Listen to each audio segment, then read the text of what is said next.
And welcome, welcome, welcome. This is Peter Winick. I'm the founder and CEO of Thought Leadership Leverage. And you're joining us today on the podcast. This is really an exciting episode. This is our 100th episode. Done this in just about a year's time. And I couldn't be more excited. I have had the privilege to talk to some old friends, some new friends, some legends in the business and in the thought leadership industry, both from the publishing side and the speaking side and the business side. I'm just in awe, and I'm incredibly grateful to all of our guests and most importantly to you, our listeners. So thank you for joining us today. I hope you enjoy this. We've done something a little bit different today and done a compilation show. So we've done a highlight from several of the episodes to pick some things that we thought would be of best interest to you. Thank you. And here is Chester Elton from our very first episode. Thank you. Thank you so much. So the theme of our show is not really about any specific content, but my audience are people like you, Chester. So what I'm trying to talk about in the conversation that I want to have with folks is what they're doing to leverage their content and leverage their thought leadership. So let me just sort of open with that, because you're doing all sorts of cool and interesting things. Obviously, the book is interesting and speaking is interesting. But talk to me a little bit about the things that you're doing to leverage and scale your content so it can reach more folks. Yeah, it is fun, and I think you just always got to be aware of where you are and who's in the room and how you can build those relationships. You mentioned we've got a new book, The Best Team Wins, and we've been launching that. It actually went live on the 13th on Amazon, and so we've got a lot of opportunities to do some press. Well, I think being aware in the situations, who's in the room. I did this wonderful interview with Cheddar TV, which is something I'd never heard of before, but all my kids knew about it. It's the subscription news stream specifically for millennials. Right. And while I'm there, they had on the set Jason Pfeiffer, who's the editor-in-chief of Entrepreneur Magazine and Entrepreneur Media. Well, we had so much fun on the set that we decided to go for a quick coffee afterwards and chat about a few things. And, I mentioned to him some of the other things we've been doing. We did some quick hits for CBS Radio for the business thing in New York and so on. He says, well, we've got Entrepreneur Radio that we do. And so this, in fact, last night, Sunday night, we did an hour-long thing on Entrepreneur Radio about the book and about teams and so on. So that was a connection. I mentioned to the host, Alan Taylor, who's such a character, that it would be fun to be a regular on his show with the good news in business and talking about the organizations that I get to speak to and learn from. Not, your news feed is so profoundly negative. I don't know if you've noticed that, but about 90% of what you get through your phone is negative. So I was saying, hey, why don't we do a positive bet for 2 or 3 minutes every week? And he caught into that. So the message in a roundabout way is, keep networking with your people because you've got more content than you think. Whether it's a quick hit on Cheddar TV or an interview on Entrepreneur Radio or becoming a regular on someone's show. Adrian and I are going to start doing quarterly classes and whatnot for the American Management Association. Again, just another way to get your content out there, build your reputation, and get noticed. Does that make sense? Yeah, no, I love that. So Cheddar TV, which may have been something that you or I knew about or not, is a place where potential folks can reach you. And it really doesn't matter if it's something that you would prefer, right? So you have to be open-minded and say, where can I reach people? Where are they in formats and modalities and channels and media that might not be familiar to me? And I think it's constantly learning and trying things out there that are different. So I love that concept. I also obviously love, 3 minutes of something positive a week would be refreshing in the world that we live in. A little contrarian there. So yeah, no kidding. It's interesting. I learned this years ago from Marshall Goldsmith. We were at a conference together and he was launching one of his books and he invited my wife Heidi and I to New York for his book launch.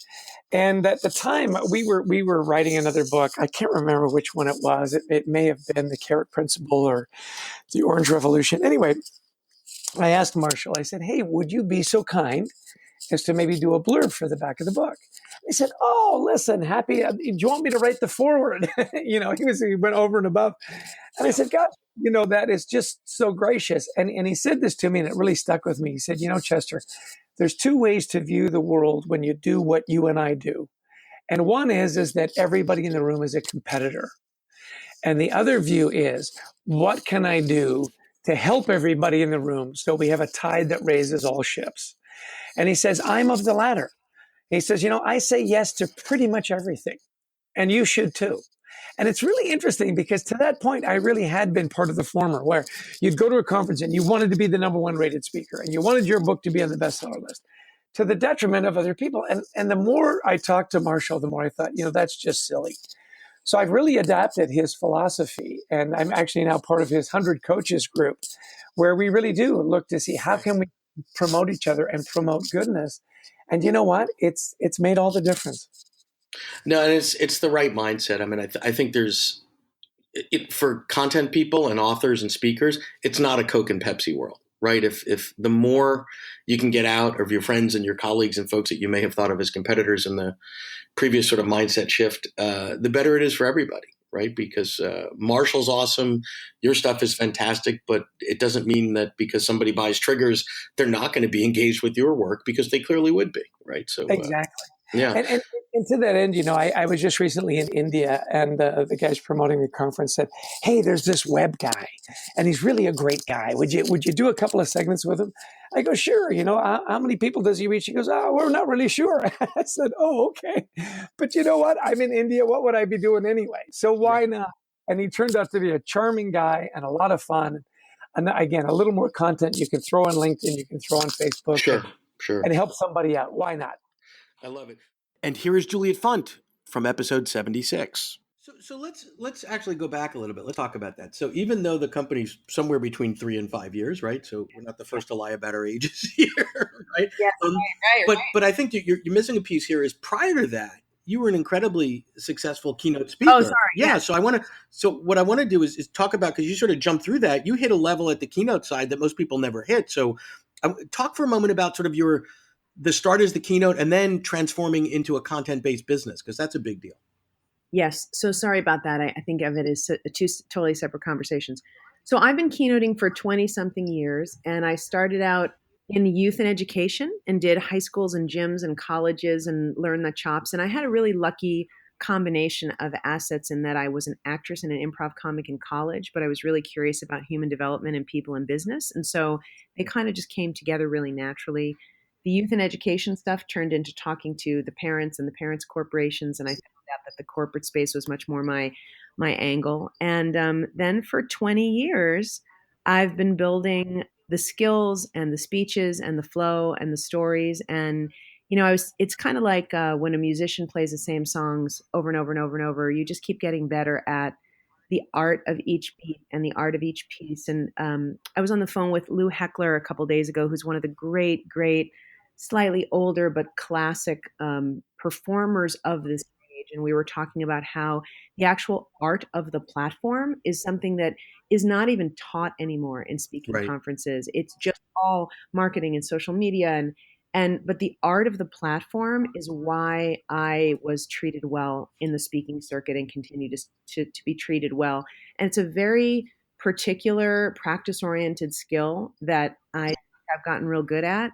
And I think sadly is not really focused on almost at all in the current upschooling of platform professionals. No, and I love the way you put that. I can speak from firsthand experience. The first time I saw you speak, I was blown away, not just by the intensity and the audience reaction, but everyone in the audience was convinced that you worked for that firm for 10 years because you did so much work to know all their little nuances and all their little rituals and all their different language. And, to me, it's just so offensive when a professional keynoter getting top dollar is out there doing what I call a drive-by, right? Like they get on and it's like, hello, Cleveland. No, it's Pittsburgh. And how do you treat your customers? Yeah, We call right. them clients. Like, so, I mean, you put a lot of work into that, and it shows, and it's been rewarded on the stage and off the stage.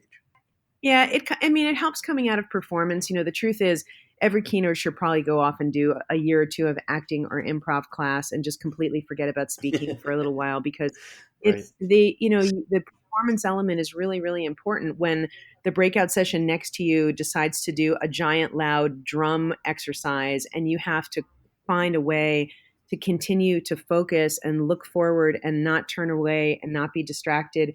A lot of that is just performance chops and so the more you focus on that, I think the better you are. And there's a generation of speakers that I adore. There are not as many of them now as they were before who focus on that. And then when you're able to build relevant business content, truly intellectually stimulating ideas on top base of platform skills, then you can really get noticed in the world of speaking.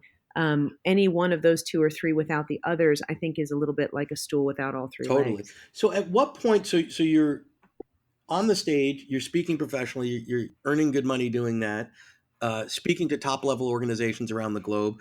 At what point did the light bulb go off to you that there's something potentially more than just keynoting? And there's nothing wrong with just keynoting, but where you said, wait a minute, this white space stuff that I'm putting out there, people seem to want more. And what does that look like? And how would I do that? Tell me about that journey a little bit. Yeah, so it was, the aggregate knowledge of National Speakers Association started to move toward about 10 years ago, the idea of passive income, other products, sell. And so you can't be present in that universe without beginning to pick up a little bit of, hey, I should have something like that. But it didn't really, I was building something small, but it didn't really kick in until a specific client at a Fortune 500 company said, how do you scale this? So when that person, who happened to be Ed Gilligan of American Express, who passed away in a very, very, very sad circumstance at a very young age. But when he was around, he was the one who said, let's scale this. And at that time, I didn't have anything scalable. So I began the pursuit of building something that would work originally for that client. And then obviously realizing that that was a much broader need. And I've been so grateful, even though building the business part has been enormously emotionally more frustrating and difficult than building the keynote part. And and you're laughing because you were, we had drinks over much of that, but I will tell you that having something that can earn when you're not there is a beautiful, beautiful thing. I'm 51. I start thinking about the next 20 years of my life. I don't think I want to be on this many planes when I'm 70. And so, it's a wonderful thing from a life perspective, but also from a scaling your content perspective. If there's something that you really believe in, you can only give so many speeches. Well, and there's a couple pieces of that. There's impact, because I know that you truly believe in your work, right? That white space actually helps people have a more balanced, more manageable life, personally and professionally. Yeah. So there's that impact, that evangelical piece of it. And then there's also the financial piece. Like, aren't too many keynoters out there. Well, maybe there's a couple in their 70s and 80s, and who wants to be doing all that? And here is Stephen M.R. Covey from episode number 33. You moved into sort of other ways that we can scale the content, right? So from speaking to workshops to train the trainers and clients doing it to, the kit that you've developed, which is wonderful, the Speed of Trust in a Box facilitator guide. Tell me, it's all the same, meaning it all comes from the same DNA of the same content, but there are different markets and different price points and different modalities for different types of customers. So tell me a little bit about how you and the organization decide what modality to put it in and what market that serves and how to not cannibalize and deal with all of those sort of struggles and issues. Yeah. And those are real issues. I come back to the paradigm first. And truly, if the paradigm is one of abundance, you will see possibilities and opportunities you may not see otherwise. And so the paradigm does matter, and that you really believe that we want to impact people. Our primary motive is to help people, to bless lives, to get this out there, because it will help people. And I really believe that is important. And I think that and I know you do. So let me just touch on that. So let's freeze the business side, okay? And just at a human level, the more people that get exposed to your work and your dad's work, the world's a better place, right? Because you're teaching them habits that are great. You're teaching people how to embrace a mindset of trust, and that's just good, right? And then then it merges into the business, but it's just good to get good stuff out into the world, and gratifying on many levels. It's good. It's gratifying. You feel like you're part of something that is meaningful, that makes a difference. You're making a contribution, and especially if you feel strong about your content, which I'm sure your listeners do, when you feel strong about something and you really feel like this works and it's effective and it can make a difference, you want to get it out to people. So that is the mindset and the paradigm. And the reason that's important is because that helps you kind of wrestle with some of the dilemmas of saying, what about the risk of this? And what about the risk of cannibalization?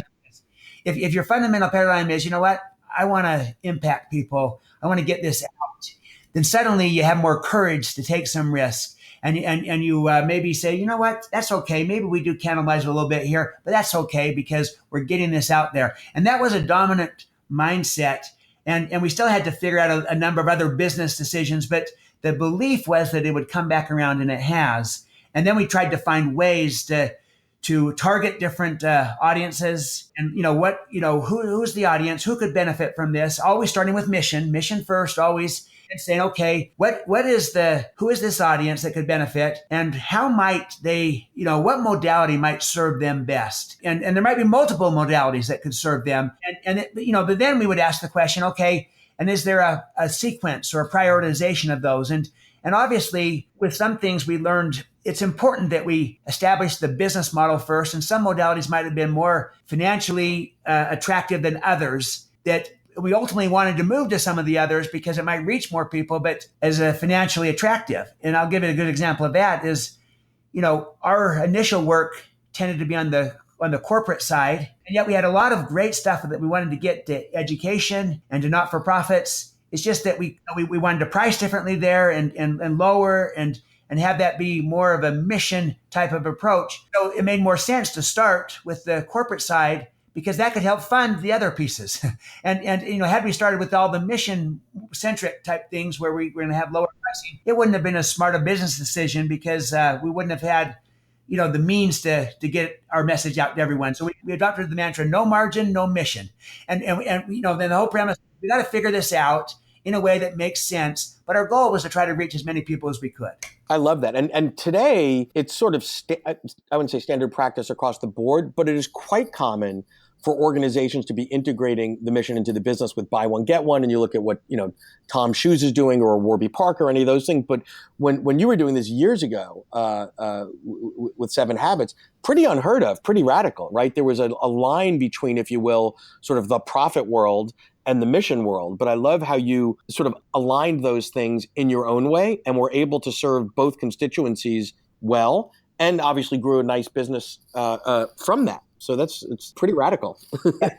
At the time, it kind of was different thinking that you could literally create your margin by serving your mission, but also that you had to be focused, you had to be aware of margin in order to have a sustainable mission.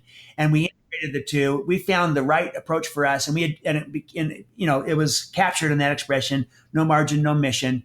And because we were so mission oriented, we needed to orient ourselves at the time to become more margin oriented, more business oriented, because the mission was going to take care of itself, because that's who we attracted at the time.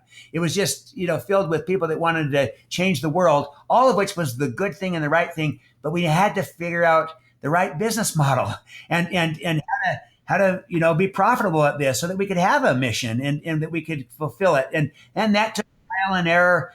But the underlying premise was one of abundance. So we moved towards multiple markets, getting it out there in multiple modalities. We worried less about cannibalization. We wanted to make sure we added appropriate value at each price point so that, that it wasn't disproportionate or unfair in the value structure. But we didn't worry as much about, pure cannibalization, or else we wouldn't have put the book out if you're worried about that. At the end of the day, it's going to create more interest. And if we create value for our customers in a variety of different ways, then they'll want to buy and do business with us, buy from us. And so that's what happened. And we did come up with a lot of different ways, but we really try to target an audience and look at the best modalities to reach them, and then try to say, how could we repurpose the content in a way that really adds value? And that was the primary focus versus trying to say, is this going to undermine and undercut and cannibalize our whole business? And now we were aware of that. I don't want to act like that didn't matter. It's just that we took some leaps of faith on this, that we think in the long run, a rising tide lifts every boat, and we're going to try to do that as a default position. And we took, and as a result, we did a lot of interesting things and really scaled it and productized it and got it out in a lot of different forms, and it's impacted a lot of people for good, and it's helped grow the business too. So it's really worked both dimensions. And I want to give people a sense of the scale of what you did. So when you took over the company, according to my notes, and correct me if I'm wrong, the value of the enterprise was at $2.4 million. Not shabby, right? Within 3 years, you grew the shareholder value, so the enterprise value, to $160 million. So doing good and doing well can coexist, and that's an impressive growth. And I think the numbers that aren't shown here on my notes are how many people were you able to touch when the company's valued at 160 million. I'm sure it's exponentially more than when you started. So it's mission, providing value for your organization, as well as just getting that message out there. So kudos to you. I want to transition a bit from you moved. If you're enjoying this podcast and have enjoyed listening to us, I'd really appreciate it if you went to iTunes and left a comment. Hopefully a positive one, but if you've got something less than positive to say, that's great too. We'd appreciate the comments as we're trying to grow the audience and get the message out. Thank you so much. Going back to episode 81, Allison Shapira. So let me ask you this. You've got your frameworks, your models, the way that you think about the world and the way that you teach this, which is somewhat unique, right?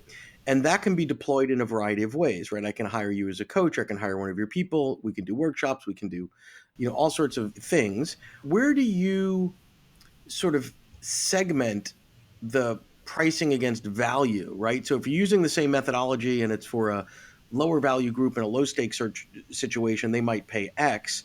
If you're dealing with, I don't know, a CEO in a high stakes situation or a product launch that's highly visible, they might pay some multiple of X. How do you sort of jive that up? How do you get that to add up? The material always brings an incredible value regardless of what the price is. I mean, I certainly, I feel very strongly about pricing what my material, what my experience, and what the impact is of my programs. So I don't shy away from that. I believe very strongly in the value it brings. I recognize. Well, go deeper on that, because I think I want to pause you there for a second, because I think a lot of thought leaders and creators don't have that mindset. And I think it's a critical one to have, because you're only shortchanging yourself to realize that you can take the same great content, put it into 2 or 3 different situations, and outside of any control that you have, the value that it creates is one could be exponentially greater than another just based on the client usage situation.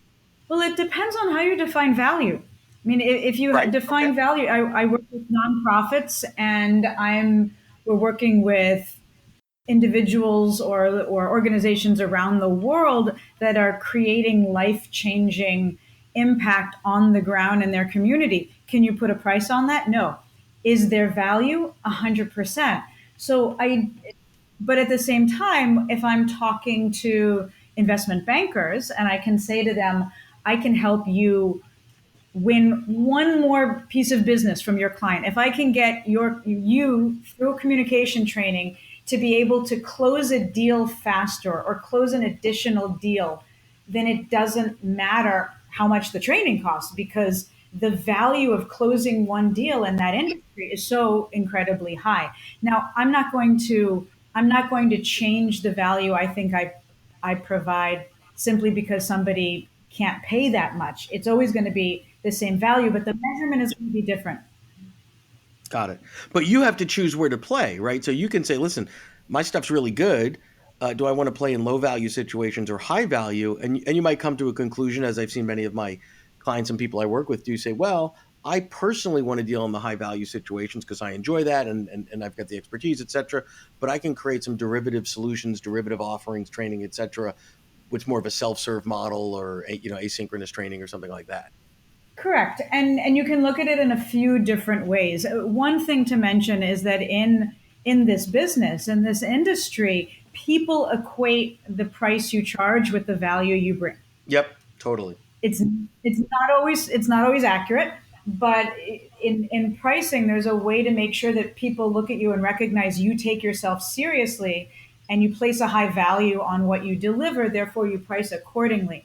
At the same time, people may make the decision that they want to work they may bucket their time in different ways. Let's say my corporate clients have the budget and recognize that this is important. And so I'm going to work with them. I believe in them. I also appreciate the fact that they have a budget.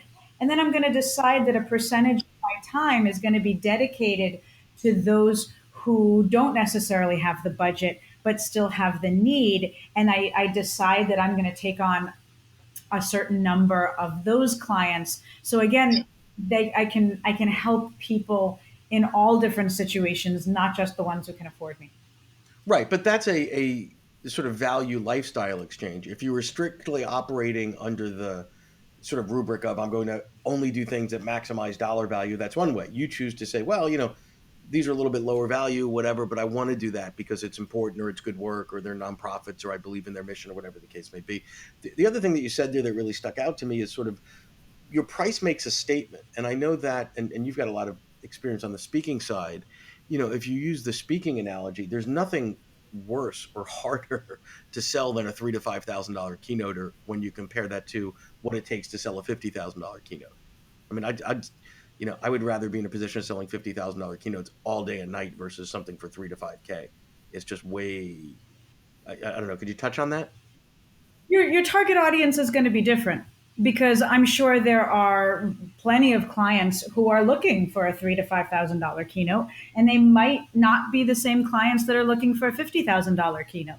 So you decide, and this is where your stakeholder analysis comes in. And when I teach public speaking, it's all about who's your audience. So in this case, it's looking at who are the people that you want to speak in front of, and where are they located, and then you decide how easy it is to connect with them. It could be a challenge either way. It could be easy either way, depending on who's in your network. But it's important to recognize that you decide, you have to figure out who that audience is based on what you charge and based on where you want to speak. Yeah, and my only point is that when you've got a buyer, and I use the example of a $50,000 keynote, they're sophisticated. They've probably bought something at that price point before. It's a relatively high stakes event, an annual conference or something like that. I think there's just a lot more buyers that are a little bit less sophisticated. Maybe they haven't done it before. Decisions get made by committee. Just a lot more friction in the system, in the process to sell basically the same unit of time at a fraction of the cost. That's just been my experience. Sure, I could certainly see that. And here's Chip Connolly from episode number 63. Let me ask you this. You're a marketer, so you've got an advantage in this space because a lot of thought leaders and content folks that come in think, my job is to create great content, write the book, and all that other stuff. I find it really upsetting when I talk to someone that's wicked smart, really passionate, and their heart and soul's in a book, and I talk to them 6 months later, and it's like, oh, I just spent, $1 zillion with a PR firm and did an AM radio tour. And I'm like, okay, do you know anyone that listens to AM radio? Number one. And number two, if they did, do you think they're actually going to respond and buy the book? Like, why did you do that? And they said, well, somebody recommended this, great PR firm, and that's what they told me to do. How would you advise folks that are maybe not marketing savvy to be not skeptical, but logical when it comes to getting into sort of the marketing and the launching and the whole thought leadership planet? I think the critical question to ask is this. It's who is your core audience? And what are the most influential ways for you to have them understand what you're writing about and take action around it? And so I don't think there's a specific roadmap that's perfect for all books. In some cases, getting you out speaking about the book is a really important way to have people hear it. But in other cases, like the book, there's no speaking platform for psychiatrists. There are a few psychiatrist conventions, but not conferences. Yeah, the conferences are limited, and there aren't that many companies that are going to bring in, or industry associations that are going to bring in a psychiatrist to give a talk. So maybe in the psychiatry world, if you think your core audience is other psychiatrists, it's one thing, and therefore it's more academic journals and other kinds of things. Sure. If it's a lay audience, a broader audience, it's a self-help book, then who is that audience? What's the demographic about them? Meaning, age, sex, gender, color of skin, etc. What is that? And then what's the psychographic? What's the personality type? And how do they get influenced? And if it's social media, then there's a social media campaign that might be behind it. Social media sort of can be applied to anything, frankly. Sure, of course. But there's, beyond that, my general feeling on something like the person I'm talking about, who's a psychiatrist who's trying to get a self-help book out there, is, you need to sort of say, okay, there are who are the top 20 thought leaders out there in the space who have a large community and audience following them. One at a time, look at those top 20 and know that of the top 20, you might get 3 that actually will write about you, but figure out how to build a relationship and don't just think like a cold call to Oprah to get you on her She's show. busy. It ain't going to happen. She's on your top 20 list. She might be number 1. The likelihood of you getting on Oprah is small, and it's going to take some good luck or some good contacts to have it happen. So, Absolutely. But going beyond the top 3, you're going to have Oprah and a few others, but once you numbers 15 through 20, those people actually are more likely for you to actually get an audience with. Well, and I agree with that. So 2 thoughts here. One is we live in the age of the long tail. Take advantage of it, right? So everybody's calling Oprah, but that number 15 to whatever, they've got a loyal following. It might be a small percentage of Oprahs in that example, but they're more open to it, right? And if you get numbers 15, 18, 23, and 27, you've just hit a bunch of people that are lined up to your profile target. I wanted to touch on what you said a moment ago in terms of really getting specific about who you're writing the book for. The thing that I hear early on in a lot of client work is, this book, this could be great for everybody. And I said, well, the only one that's got budget to market to everybody are, companies like Apple and Coca-Cola, and you probably don't have their marketing budget. So we really, really push, and I think it's aligned with your thinking of let's really develop those client avatars, whether there's 3, 4, or 5, but the highest level of specificity you can around their psychographic, demographic, their emotional needs, their whatever professional accomplishments, whatever it is. And then once you do that, you can reverse engineer where are those people hanging out, which is exactly what you're saying. And I think that's a step that people sort of either don't do, or they do it sort of like, oh yeah, this would be, married women 30 to 50. Like that's sort of really lazy, So I think putting in that work. So give me an example on Modern Elders. Who are the avatars? Who describe for me the audience? So an avatar could be a woman who has a graduate degree in business, who got married, ended up and doing very successfully in business until age 33 when she had her first child. And she then spent the next 15 years bringing up her kids. And now the kids are in high school and are about to go off to college, and she wants to come back into the workplace at age 48, but she feels completely lost. She's never had a LinkedIn profile. And so she's someone who wants to repurpose herself in midlife. Another could be an example of somebody who is a business person who has worked in many companies, but he's ready now at age 53 to actually go out and start his own company.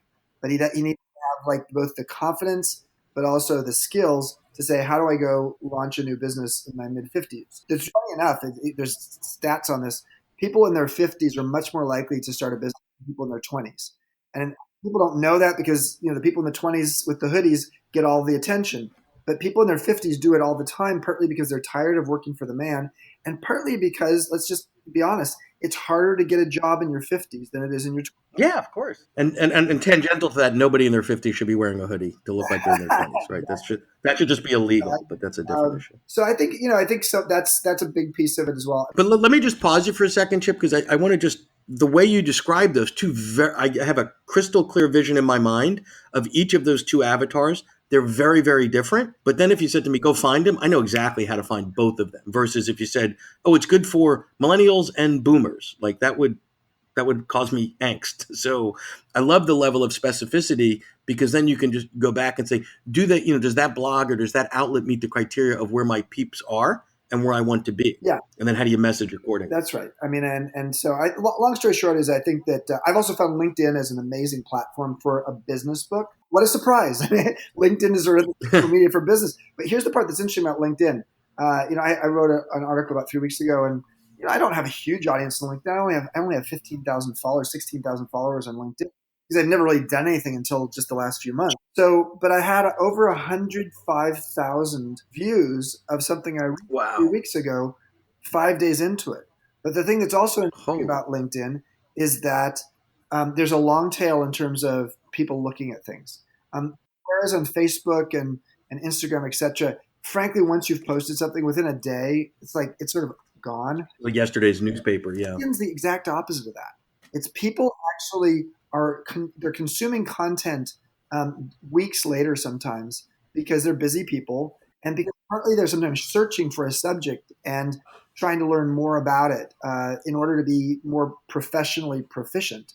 And I would just highly recommend LinkedIn as a platform. No, I agree, and I agree with all that you said, because it's not a flash in the pan, right? Because there's all this research on what time do you have to post on Facebook and Instagram, and it's like, geez, LinkedIn, you post. I mean, there's optimal times to post as well, but it's not as it's not as quick. It doesn't expire as quickly if it's good. And I would argue that you're going to continue to get juice out of the lemon of that article that you wrote that hit 100,000.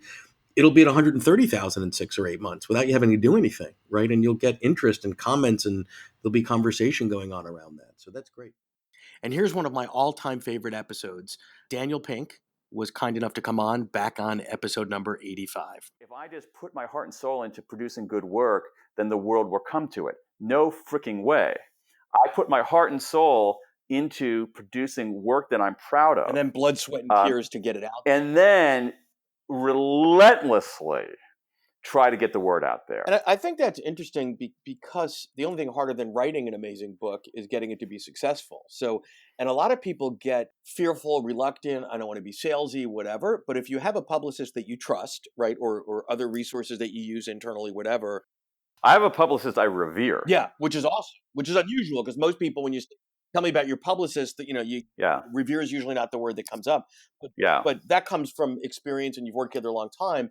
You know what it takes, and you've got this rhythm, and you say, tell me where to go, and I'm going to do it, because I need to work as equally hard getting this book out into the world, as I did in writing it. And oftentimes people run out of gas there. Absolutely. Give me a sense then, one of the other thing that you mentioned there, which is unusual in today's world, is a long-term relationship with your publishers. So I don't know when A Whole New Mind came. Was that a dozen years ago? How long ago? That came out in, geez Louise. Yeah, you're about right. I think it came out in 2005. Okay. So the publishing world, very different then. That's the ancient times. Yeah. Google it if you're under a certain age. That's pre-Twitter. Books at that point was a physical item that landed on, with a thud, and whatever. It was the Flintstones and all that. If you've been with the same publisher, I would assume that they've evolved. And what would you be telling someone today to look for in a publisher? Be that traditional, the path you went, or some of the other options that are out there today.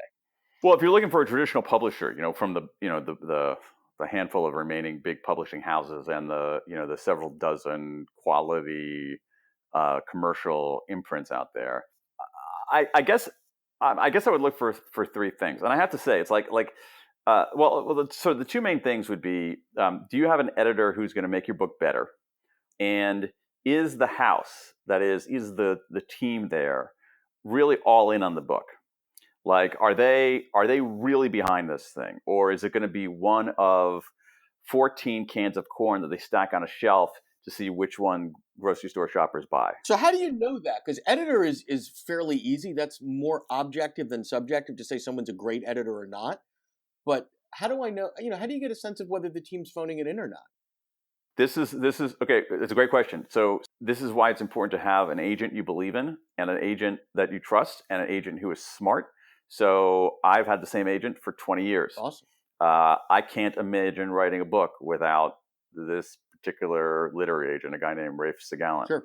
So that's important, because that can be that in many ways is a writer's most enduring relationship, because of turnover in publishing houses, sure, because of, as you know, Peter, consolidation of publishing houses, et cetera, the appearance and disappearance of imprints, so having the other thing you can do is, and again, I guess I can advise other writers about this, is that, books are a business. And if you are in the book business, you should pay attention to the book business. Yeah, no kidding. What's selling? What's not selling? Right. What kind of things are getting publicity? Wow, look at all these kinds of books. These books are all getting like a lot of coverage and publicity. Wait a second, they all come from Riverhead, or they all come from Knopf, or they all come from, they all have been blessed by John Karp. or whatever, you know? No, it's a great point. Pay attention to the business. And there's also a cyclical nature. So, I don't know if you remember, but right before the market crashed in '08, every third book on the business shelf had the word happy in, right? Happiness Advantage and happy. Absolutely. And it was great because everybody was happy because we overmortgaged our homes and we were driving fancy cars. And then the shit hit the fan. And, the next wave of books were about resilience, where zero is the new growth. And, so we went through a period of resilience. So there is a level of cyclical nature to the trends in the business book. And, it's almost like if you're in the fashion business and, whatever the fashion this year is, skirts above the knee and you're coming out with a long skirt going, geez, I wonder why that didn't work. Like there is something around the trends. Don't try to totally right. Because I think to some degree, you're not shaping your content to following a trend. You're being aware of it to understand sort of the competition and what's being consumed and what's not and all that other stuff. That's a really good point. And let me just add one thing, because again, I don't want to convey the idea that, that, I hope I'm not, that's like, oh, I just do what lights my fire and that the chips fall where they, you know what I mean? It's you're an East Coast guy. That's a West Coast way of thinking. You're like, yeah. I mean, here's the thing. It's like, I actually think if you do something you really love and put your heart and soul into it, that's actually the building blocks of an effective business. It's necessary. It's necessary. It's not always sufficient. And so I do pay attention to those kinds of trends. So if I were to, it doesn't shape what I do, but it might shape what I don't do. Correct. Okay. So it's like, oh, you know what? Here's a book on I don't know. I'm trying to think. Innovation's hot for a while. Yeah, exactly. So maybe, but it's like, oh, wait a second. I feel like that orange has already been squeezed fully.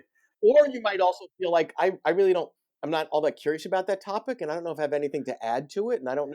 That's another important point too. I'm with you on that. I wish more writers would say, what do I have to contribute to this conversation? And I would say, does the world need another book on sales or execution? If you're not adding to the conversation in a really unique and different way, then who cares? We don't need another leadership book on the shelf. Yeah, although there's an insatiable demand for leadership books. That's what I found. But I'm not going to write them, but there's an insatiable demand for them. Good ones, which are few and far between. That's true. Hey there, it's Peter Winick, and I just want to thank each and every one of you for listening to the 100th podcast. This has been an awesome journey, the last year of producing these 100. I look forward to doing the next 100 and the next 100 and the next 100, and I hope you stay with us on that journey and continue to listen.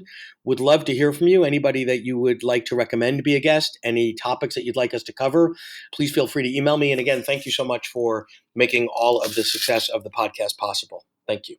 To learn more about Thought Leadership Leverage, please visit our website at thoughtleadershipleverage.com. To reach me directly, feel free to email me at peter@thoughtleadershipleverage.com. And please subscribe to Leveraging Thought Leadership on iTunes or your favorite podcast app to get your weekly episode automatically.